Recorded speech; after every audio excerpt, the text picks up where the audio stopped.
이번 주에도 오늘까지 사시면서 참 고생이 많으셨습니다. 세상에서도 고생하고 직장에서도 고생하고 가정에서도 고생하셨으니까 이제 하나님의 전에서는 고생하지 마시고 편안한 마음과 주님이 주시는 그 위로와 회복을 누리시길 바랍니다. 그동안 짊어지고 있던 무거운 짐들을 다 내려놓으시고 말씀을 통해 채워주시는 은혜와 평안만 채워가시기를 간절히 소망합니다. 아멘 했는데, 그랬는데 예배 끝나고 돌아가실 때 다시 내 걱정이 어딨지, 내 염려가 어딨지, 가지고 왔던 그 모든 무거운 짐들을 다시 가지고 가는 분들이 계시다는 거예요. 그래서 우리 다시 한번 이렇게 인사하면 좋겠습니다. 참 잘 오셨습니다. 꼭 은혜 받고 가세요.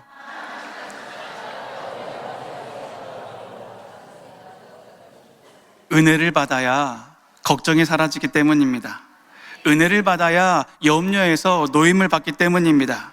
하나님이 주시는 그 은혜로 자유함을 누리시고 평안함을 누리시는 저와 여러분 되시기를 주님의 이름으로 축원드립니다. 오늘 함께 나눌 본문인 요한복음은 사람들이 사랑복음이라고도 부르기도 합니다. 사복음서는 각기 복음서가 가지고 있는 목적과 대상들이 있습니다. 그런 면에서 요한복음은 우리를 향하신 하나님의 사랑과 우리를 위해 오신 예수 그리스도의 사랑에 대해 말하고 있기 때문에 그렇습니다. 그래서 요한복음을 한 구절로 딱 축약하면 요한복음 3장 16절로 축약할 수 있습니다. 우리 다 주일학교 시절 때 암송하셨으니까 그때 시절을 한번 추억하면서 암송해 보겠습니다.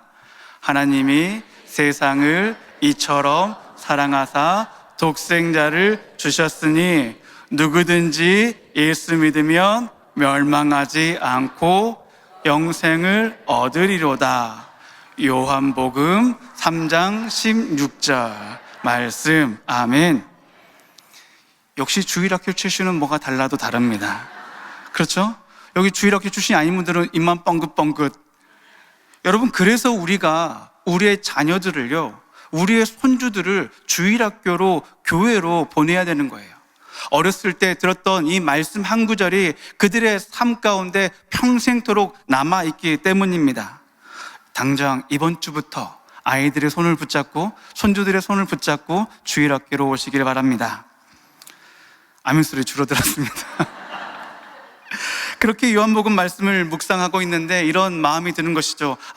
하나님이 오늘 요한복음의 말씀을 통해서 하나님의 사랑, 주님의 사랑에 대해서 말씀하고 싶으시구나, 이런 마음이 드는 것입니다. 세상 속에서 방황하고 있는 분들에게 사랑으로 인도해 주고 싶으신 거예요. 또한 관계 속에서 아파하고 있는 분들에게 주님의 사랑으로 위로해 주고 싶으신 것입니다. 고난 속에서 넘어져 있는 분들에게는 주님의 사랑으로 회복시켜 주시고 싶으신 것입니다. 누구의 사랑으로요? 내 사랑이 아닌 주님의 사랑으로 회복시켜 주고 싶으신 것입니다. 그래서 오늘 말씀의 제목을 내 것이 아닌 주님의 것으로 라고 정했습니다. 누구의 사랑이 필요하기 때문이에요? 주님의 사랑이 필요하기 때문입니다. 오늘의 말씀을 마음에 담으시고 말씀이 주는 힘과 능력으로 남은 한 주간도 주님의 사랑으로 살아가는 저와 여러분이 되시기를 간절히 소망합니다. 주님의 사랑으로 살기 위해서 우리가 함께 나눌 말씀은 첫 번째, 내 것이 아닌 주님의 것으로 살아가야 한다는 것입니다. 우리 9절의 말씀을 함께 읽겠습니다.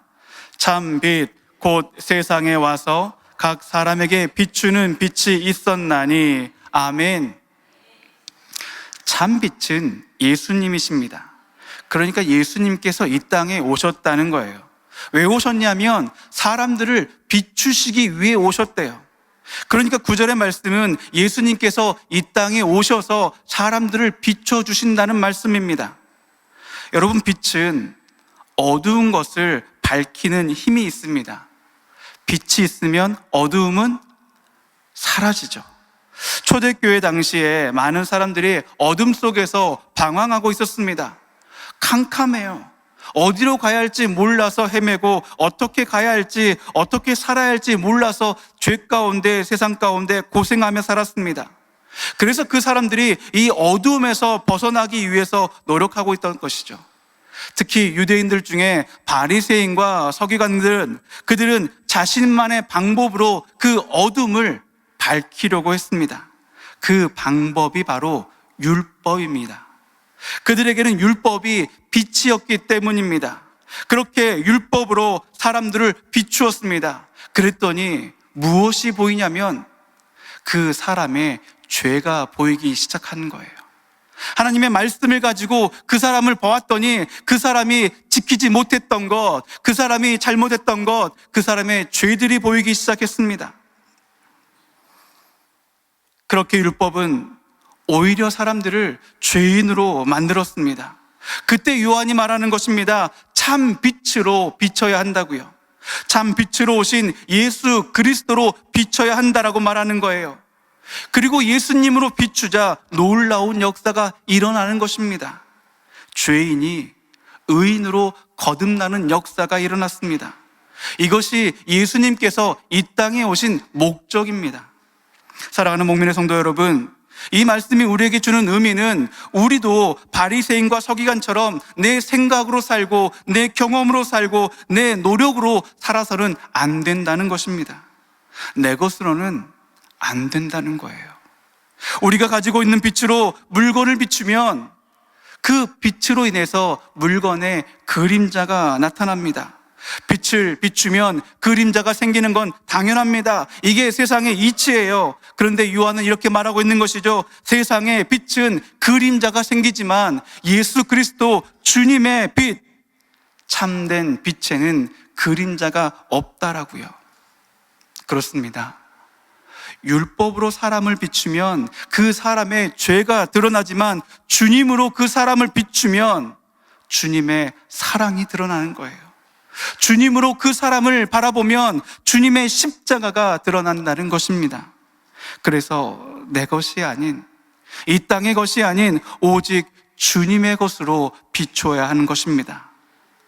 이 말씀을 우리의 삶에 적용해 보시면 좋겠습니다. 내 것이 아닌 주님으로 남은 한 주간을 살아가 보자는 거예요. 내 생각으로 말하기보다 먼저 생각해 보는 것이죠. 과연 주님은 어떻게 생각하셨을까? 주님은 무엇라고 말씀하실까라고 생각해 보는 것입니다. 그동안 내 경험으로 살아왔다면 이제는 그래, 주님이 이렇게 말씀하셨지, 주님의 말씀으로 살려고 노력해 보자는 것입니다. 그동안 나의 인생은 내가 원하는 것을 위해 살아왔다면 이제부터라도 주님이 원하시는 것을 이루기 위해 살아가는 인생이 되어보자는 것입니다. 그렇게 내 기준으로 살아가던 인생에서 말씀이 기준으로 살아가는 인생, 말씀을 기준으로 삼고 살아가는 인생이 되어보자는 거예요. 그렇게 살다 보면 조금씩 나는 사라지고 내 안에 주님의 십자가가 드러나게 되는 것입니다. 그럴 때 우리도 주님의 빛을 비추는 그리스도인 주님의 성도가 되는 것입니다. 주님이 우리를 통해 역사하신다는 것이에요. 오늘 이 말씀을 마음에 담아 여러분 당장 집에 가셔서 한번 이렇게 살아보세요. 여러분의 사랑하는 가족들을 예수님의 마음을 품고 비춰보자는 것입니다. 누구의 빛으로요? 예수님의 빛으로요. 예수님의 빛으로 여러분의 남편을 딱 비춰보세요. 그동안 그렇게 꼴 보기 싫었던 남편이 아마 듬직한 남편의 모습으로 비춰질 수 있습니다. 그동안 나의 속을 긁던 그 자녀의 모습이 이제는 다시 어렸을 때처럼 사랑스러운 자녀의 모습으로 보여질 수 있다는 거예요. 한 주간 살면서 내 속을 아프게 하고 꼴도 보기 싫었던 그 사람을 예수 그리스도의 빛으로 비추면 그가 용서가 되고 그를 사랑할 수 있게 된다는 것입니다. 그렇게 내 것이 아닌 주님의 것으로, 내 의지가 아닌 내 믿음으로, 내 계획이 아닌 우리를 인도하시는 주님의 인도하심으로 살아가는 저와 여러분이 되시기를 주님의 이름으로 간절히 축원드립니다. 두 번째는 믿음은 영접하는 것입니다. 우리 12절의 말씀을 함께 읽겠습니다. 영접하는 자, 하나님의 자녀가 되는 권세를 주셨으니 아멘.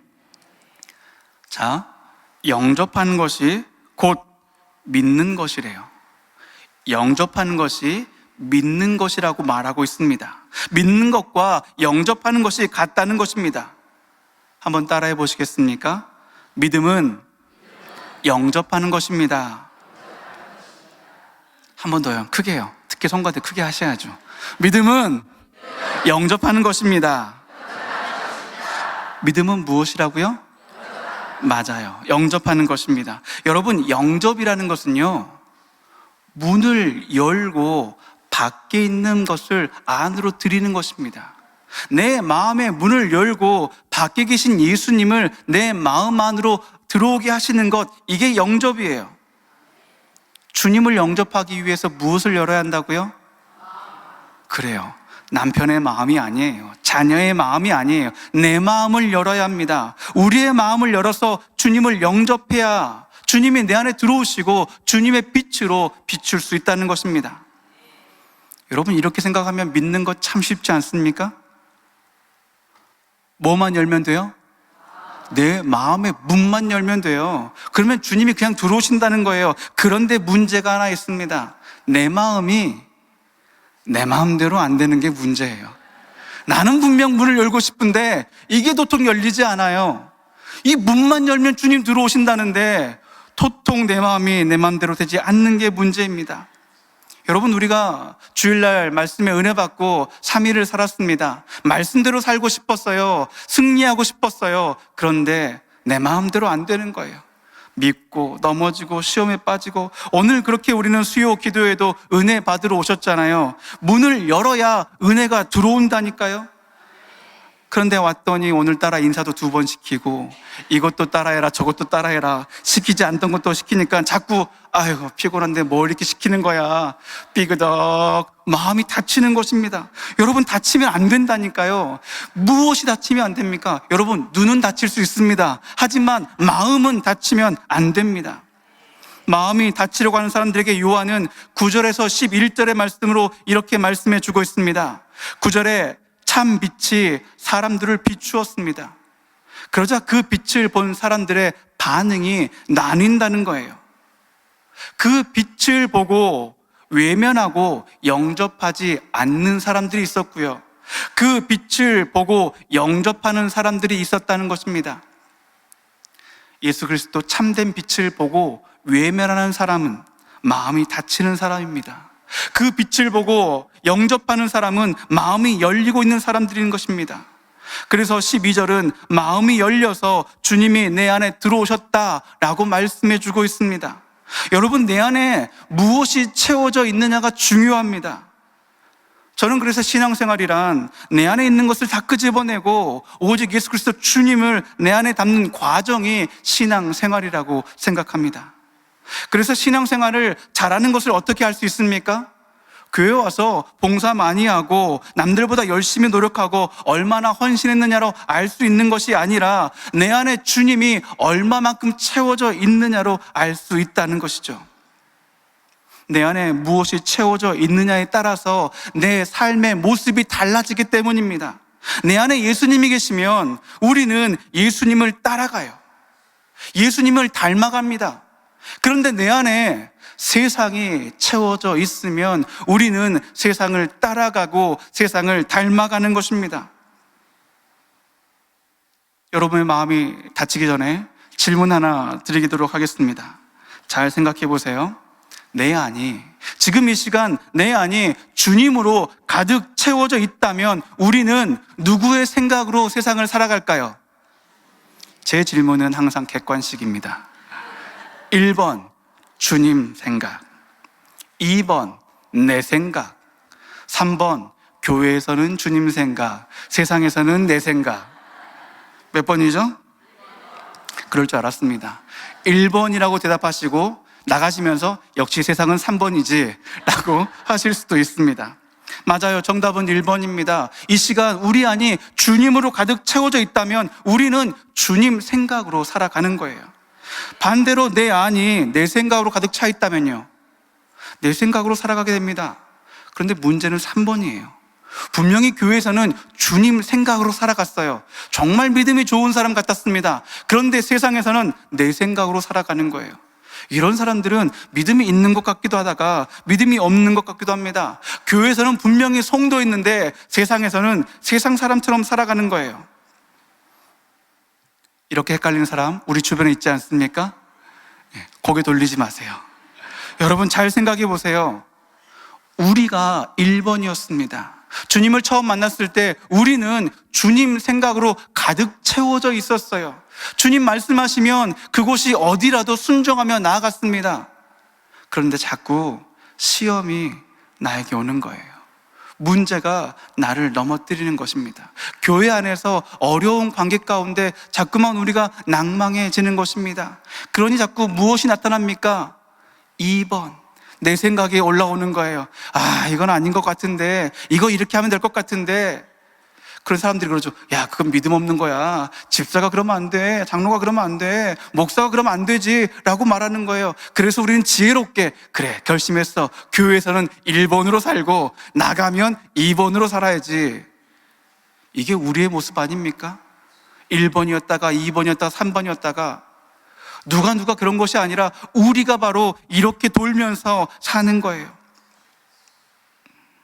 사랑하는 목련의 성도 여러분, 1, 2, 3번이 돌고 도는 우리 인생 가운데 2번과 3번의 상황 가운데 우리가 오직 예수 그리스도로 살아갈 수 있는 것은 우리의 마음을 열고 주님을 내 안에 영접하는 것뿐입니다. 영접하는 자, 곧 그 이름을 믿는 자들에게는 하나님의 자녀가 되는 권세를 주셨으니 아멘. 맞아요. 이 말씀입니다. 지금 내 상황과 내가 처해 있는 형편이 내 믿음을 좌우하는 게 아니에요. 우리의 생각은, 우리의 마음은 이 문제 때문에 내가 넘어지는 것 같고 이 사람 때문에 시험에 드는 것 같습니다. 그러나 중요한 것은 나의 마음이 지금 열려 있느냐가 중요합니다. 내 안에 예수 그리스도 주님이 채워져 있느냐가 중요하다는 것입니다. 우리가 할 것은 문제 앞에서, 고난 앞에서 자꾸만 닫히려고 하는 우리의 마음의 문을 꽉 붙잡고 여는 것입니다. 오늘도 우리의 마음이 활짝 열려서 주님이 내 안에 가득 채워지는 역사가 일어나기를 주님의 이름으로 간절히 축원드립니다. 세 번째로, 우리는 하나님의 자녀로 살아가야 한다는 것입니다. 우리 12절의 뒷부분에 보시면, 우리 말씀 한번 보시겠습니까? 12절의 뒷부분에 이렇게 말하고 있습니다. 하나님의 자녀가 되는 권세를 주셨으니 아멘. 예수 그리스도 주님을 영접하는 자들에게는요, 하나님의 자녀를 삼아 주신다고 말씀하고 있습니다. 그리고 하나님의 자녀에게는 권세를 주신대요. 하나님의 자녀에게는 무엇을 주신다고요? 권세를 주신대요. 그러니까 이제부터 우리가 기도하고 예배하고 주님께 간구할 때 우리의 수고와 우리의 노력으로 하는 것이 아니라 예수님이 주신 하나님의 자녀된 권세로 기도한다는 것입니다. 자녀로 기도한다는 것, 우리가 하나님의 자녀의 권세를 가지고 산다는 것이 어떤 것인지 제가 한 가지 애화를 통해 쉽게 설명해 드리겠습니다. 저희 집 자녀들의 이야기인데요, 여러분도 아시다시피 저에게는 고등학생 아들과 초등학교 6학년 딸이 있습니다. 궁금하신 분들을 위해서 추가 설명해 드리자면, 아들은 저를 닮았습니다. 딸은 사모를 닮았습니다. 중요한 것은 이거예요. 이 아이들이 제 말을 잘 들을까요? 안 들을까요? 어떻게 그렇게 잘하십니까? 안 들어요. 제가 죽어라 말하면 죽어라 안 들어요. 제가 아이들에게 용돈도 주고요, 가끔씩 간식도 사다 주고요, 가끔씩 좋은 것들을 선물로 갖다 줍니다. 그런데도 제 말을 안 듣는 거예요. 아마 여러분의 가정도 저의 가정과 비슷하지 않을까라는 생각이 듭니다. 그런데 자기들이 갖고 싶은 게 있잖아요. 그러면 갑자기 태도가 달라집니다. 갑자기 저한테 존댓말을 쓰는 거예요. 아버님, 소자 갖고 싶은 게 있습니다. 덩달아 옆에서 아버님, 소녀 먹고 싶은 게 있습니다 라고 말하는 거예요. 이게 진실이에요? 거짓이에요? 거짓입니다. 뭐 우리가 한두 번 당해봅니까? 사주면 바로 태도 달라져요. 그런데 제가 사줄까요? 안 사줄까요? 맞아요. 사줍니다. 한두 번 당한 것도 아닌데 또 사주는 거예요. 왜입니까? 사랑하기 때문이에요. 그 아이들이 저의 자녀들이기 때문입니다. 내 자녀이기 때문에 말을 잘 들어도 안 들어도 사랑하고 그들이 원하는 것들을 사다 주는 것입니다. 여러분, 우리가 하나님의 자녀로 살아간다는 것 바로 이런 것이에요. 우리가 신앙생활을 잘해야 하나님이 복을 주시고, 우리가 신앙생활을 못하면 하나님이 벌을 주신다고 혹시 생각하지 않으십니까? 아니라니까요. 말을 죽어라 안 들어도 우리가 하나님께 기도하며 간구하면 하나님이 우리에게 주신다고요. 하나님, 이번에 이것만 들어주시면 제가 이거 할게요 라고 하나님께 여러 번 해도 하나님 그렇게 당하시고도 또 들어주신다는 것입니다. 하나님의 자녀로 살아간다는 것, 하나님은 우리를 있는 모습 그대로 받아주시고 사랑해 주시기 때문입니다. 하나님의 자녀는 그의 자격, 그의 조건과 관계없이, 그의 믿음의 수준과 관계없이 자녀와 부모에게는 이 관계 때문에 당당하게 요구할 수 있는, 받을 수 있는 권리가 있다는 것입니다. 이게 바로 하나님의 자녀가 되는 특권, 권세예요. 그러니까 여러분, 우리가 기도하거나 예배드릴 때 하나님, 제가 월요일, 화요일, 수요일까지도 죄 가운데 살았습니다. 열심히 살려고 했지만, 기도하려고 했지만 믿음으로 살지 못했습니다. 하나님, 저는 어떻게 합니까? 하나님, 저는 죄인입니다 라고 고개 숙이고 하나님께 당당히 나아가지 못하는 그런 부끄러운 모습, 이렇게 생각하시면 안 된다는 거예요. 이거는 자녀가 아니라 종의 마음입니다. 종은 주인의 명령을 어기거나 주인의 명령을 순종하지 못하면 어떡합니까? 그는 벌을 받을까봐, 쫓겨날까봐, 혼날까봐 말도 못하고 구석에 쭈그리고 있습니다. 그런데 우리는 누구라고요? 하나님의 자녀들입니다. 누구 때문에요? 예수 그리스도 때문에요. 그러니까 예수님을 꼭 붙잡고 하나님께로 나아가야 합니다. 예수님을 의지하여서 하나님께 기도하고 간구해야 되는 거예요. 이것이 바로 예수님의 이름으로 기도하는 것입니다. 자녀의 특권을 가지고 하나님 앞에 오늘 이 시간도 당당하게 믿음으로 기도하고 간구하는 저와 여러분이 되시기를 주님의 이름으로 축원드립니다. 요한은 마지막으로 14절에 참 빛으로 오신 예수님을 영접함으로 하나님의 자녀가 된 사람들을 우리라고 말하고 있습니다. 우리 14절의 말씀을 함께 읽겠습니다. 말씀이 육신이 되어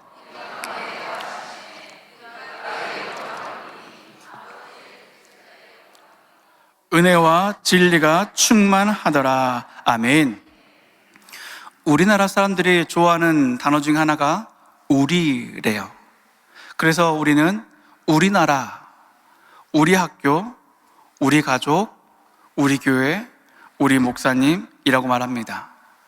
그런데 요즘 사람들은 우리라는 단어보다 혼자라는 단어를 더 좋아한다고 합니다. 그래서 밥을 혼자 먹는 걸 혼밥, 혼자 여행 가는 걸 혼녀, 혼자 영화 보는 것을 혼영, 이렇게 뭐든지 다 혼자 생활하는 사람들을 불러서 혼족이라고 말한다고 합니다. 그렇다면 신앙생활을 혼자 하는 사람들은 뭐라고 할까요? 혼자 신앙을 줄여가지고 혼신? 저는 이게 방황이라고 생각합니다. 주님 없는 신앙생활은 세상을 어떻게 살아가야 할지 몰라 방황하는 것과 같기 때문입니다. 방황이란 게 무엇입니까? 어디로 가야 할지 목적지를 모르는 거예요. 혹은 내가 목적지를 알아도 그곳을 어떻게 가야 할지, 어디로 가야 할지 그 방법과 길을 몰라서 헤매는 것을 방황이라고 합니다. 방황하는 이에게 말씀해주는 말씀이 바로 오늘 함께 읽었던 14절의 말씀입니다. 14절의 첫 번째 부분 이렇게 말하고 있습니다. 말씀이 육신이 되어 우리 가운데 거하심에, 방황하는 우리들을 위해서 말씀이 육신이 되어서 우리에게 오셨다는 거예요. 예수 그리스도께서 우리에게 오셨다는 것입니다. 방황하는 우리를 위해 주님이 이 땅에 오셨다는 거예요. 우리 교회에 함께 하시고 우리의 가정에 함께 하시고 우리의 삶의 발걸음 가운데 주님이 찾아와 주셨다는 것입니다. 14절의 그 뒷부분 이렇게 말하고 있습니다. 그랬더니 우리가 그의 영광을 보니, 말씀이 육신이 되어 그 우리 가운데 거하심에 우리가 그의 영광을 보니, 우리가 영광을 보게 되었다는 거예요. 우리가 가야 할 목적지를 주님이 보여주신다는 것입니다. 내 눈에는 저곳이 좋아 보입니다. 내가 보기에는 저곳으로 가야 할 것 같아요. 그런데 내 눈에 보기 좋은 것이 아니라 주님이 오셔서 주님이 보여주시는 곳, 그곳에 하나님의 영광이 있다는 것입니다. 주님이 보여주시는 것이 우리의 비전입니다. 주님이 보여주시는 것이 우리의 가정의 비전이고, 주님이 우리 가운데 함께 하심으로 우리 모든 눈에 보여주시는 영광이 바로 우리 교회의 비전이라는 것이죠. 내 눈에 보기 좋은 것, 사람들이 다 좋아해서 인기 있는 곳, 그곳이 아니라 우리 주님께서 우리에게 보여주시는 곳으로 나아가야 합니다. 14절의 마지막 부분은 이렇게 말하고 있습니다. 독생자의 영광이요. 독생자 예수 그리스도의 영광이라고 말합니다. 그 길, 주님이 우리 가운데 찾아오셔서 우리들에게 보여주신 그 길이 바로 주님의 영광이래요. 그 길이 바로 주님이 가신 길입니다. 그 길, 그 고난의 길, 그 골고다의 길, 그 길이 우리 눈에는 형편없고 힘들어 보이는 비좁고 좁고 더러운 언덕길에 불과했지만, 주님이 우리에게 보여주시니 그 길에 십자가의 영광이 보였다는 것입니다. 그 길로 나아갈 때 주님이 우리와 함께 하십니다. 주님이 우리를 인도하여 주시고 주님이 우리를 도와주신다는 거예요. 방황의 끝은 주님이 보여주시는 것을 보고 주님이 인도하시는 길로 가야 끝이 납니다. 사랑하는 목밀의 성도 여러분, 오늘 이 시간도 주님과 함께 함으로 세상의 모든 방황을 끝내고 이제는 하나님의 자녀로, 하나님의 그 자녀의 특권을 누리며 당당히 세상을 살아가는 하나님의 자녀된 저와 여러분이 되시기를 주님의 이름으로 간절히 축원드립니다.